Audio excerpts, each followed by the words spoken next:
Enforcement directorate BJP का election department है। जहां पर भी चुनाव आता है, बीजेपी का इलेक्शन डिपार्टमेंट वहां पर जाकर विपक्ष को डराने, धमकाने, उनके खिलाफ कार्रवाई करने का काम करता है। ये पहली बार हो रहा है कि पॉलिटिकल कंसल्टेंसी पर भी किया जा रहा है। खैर, मैं इसमें सिर्फ इतना कहना चाहती हूं कि ईडी ने पिछले 11 सालों में बीजेपी का फ्रंटल बनने के अलावा क्या किया है, ईडी के कितने केसेस अपने कंक्लूजन तक पहुंचे, ईडी का कन्विक्शन रेट क्या है, यही उठाकर देख लीजिए। और कितने केसेस जो 2014 के बाद दर्ज हुए वो भारतीय ऑपोजिशन के खिलाफ दर्ज हुए, आपको समझ में आ जाएगा ईडी का रोल क्या है।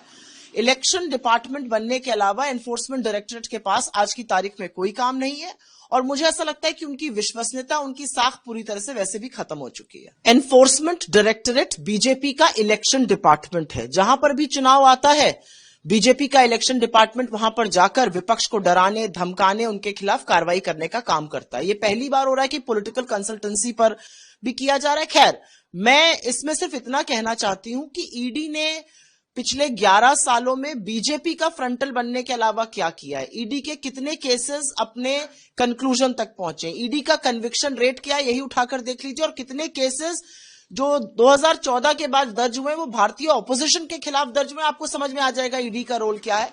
इलेक्शन डिपार्टमेंट बनने के अलावा एनफोर्समेंट डायरेक्टरेट के पास आज की तारीख में कोई काम नहीं है, और मुझे ऐसा लगता है कि उनकी विश्वसनीयता, उनकी साख पूरी तरह से वैसे भी खत्म हो चुकी है। एनफोर्समेंट डायरेक्टरेट बीजेपी का इलेक्शन डिपार्टमेंट है। जहां पर भी चुनाव आता है, बीजेपी का इलेक्शन डिपार्टमेंट वहां पर जाकर विपक्ष को डराने, धमकाने, उनके खिलाफ कार्रवाई करने का काम करता है। ये पहली बार हो रहा है कि पॉलिटिकल कंसल्टेंसी पर भी किया जा रहा है। खैर, मैं इसमें सिर्फ इतना कहना चाहती हूं कि ईडी ने पिछले 11 सालों में बीजेपी का फ्रंटल बनने के अलावा क्या किया है, ईडी के कितने केसेस अपने कंक्लूजन तक पहुंचे, ईडी का कन्विक्शन रेट क्या है, यही उठाकर देख लीजिए। और कितने केसेस जो 2014 के बाद दर्ज हुए वो भारतीय ऑपोजिशन के खिलाफ दर्ज हुए, आपको समझ में आ जाएगा ईडी का रोल क्या है।